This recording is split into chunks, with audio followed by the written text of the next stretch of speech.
Jawaharlal Nehru Institute of Medical Sciences Jnims-da internship tawriba Maheiroi-Singna stipend chahi tara hena revise tawdana lakpabo yaningdaba phongdoktuna ngasi Wakat Meepham Chathakhre. Jnims Ladies Hostel No. 1 gi mamangda chathakiba Wakat Meepham aduda phangpham thokpa stipend gi senpam phanghalu hauziki matamga chunaba stipend pigadavani haiba warol sing thaba placard sing sijinakhe.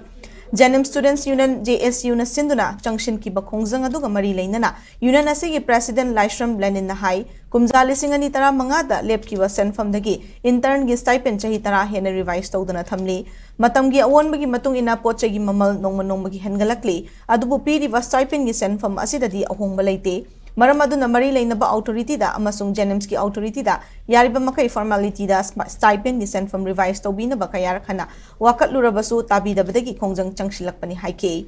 Makna makha taraduna Maheiroi-Singna Wakat asi tabiduna atuba matamda mari leinaba singna thabak oina paikhalaktrabadi makha tana kanba khongjang sing changsilagani haike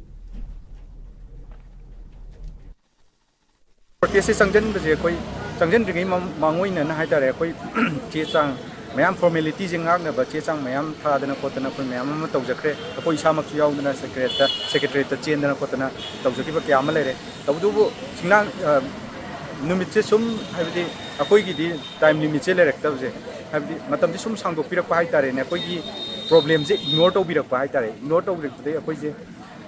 kari tawsiki na sum khana pada protest si tawrasi haina khongjang se mayam sat mayam pulaga lep ki bane ba aduna changjan bi khongchan na se koi government side tagi natra mari lena bo authority tagi hek moi tagi response ama lak ko koi dum changchan ja ni haitare